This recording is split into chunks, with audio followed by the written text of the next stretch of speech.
В Верхневилюйском районе в 4-й раз прошел межулусный профессиональный конкурс педагогического мастерства и общественного признания «Учитель года Западной Якутии-2016».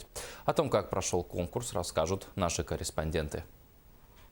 В эти дни в Верхневилюйском улусе прошел 4-й межулусный профессиональный конкурс педагогического мастерства и общественного признания «Учитель года Западной Якутии», посвященный памяти Александра Миронова. Всего участников 11 из Нюрбинского, Сунтарского, Вилюйского, Верхневилюйского, Намского, Горного и Татинского улусов. В состав жюри вошли 12 экспертов. Среди них есть и победитель конкурса «Учитель года» всероссийского уровня. Учителя, потому что конкурс, он как таковой, дает именно точку опоры и для дальнейшего развития учителя. Поэтому такие конкурсы надо проводить чаще. Конкурс прошел в 4 этапа. Главный этап – открытые уроки, где каждый участник на уроках использовал свои определенные методы преподавания. Учитель физики Халбакской средней школы Вилюйского улуса Вячеслав Яковлев в своей работе использует много демонстрационных материалов и проводит разные опыты. В 7 классе дети делают разные опыты.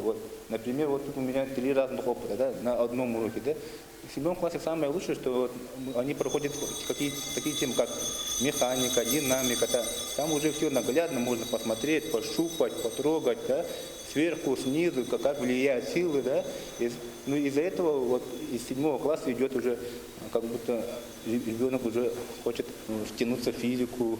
По итогам конкурса звание лучшего педагога Западной Якутии присвоено молодому учителю математики из Горного улуса Нюркуну Павлову, которому выпала честь принять участие в республиканском конкурсе «Учитель года». Конкурс оказался очень трудным.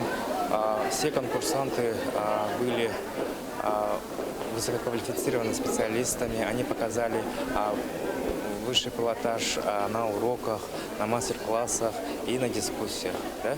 Отрадно, что конкурс из года в год становится все более популярным, ведь именно на таких мероприятиях каждый из участников получает для себя нужный багаж знаний и опыта. Василина Федотова, Александр Дамов, Герасим Хобзаров, НВК Саха, Верхневилюйск.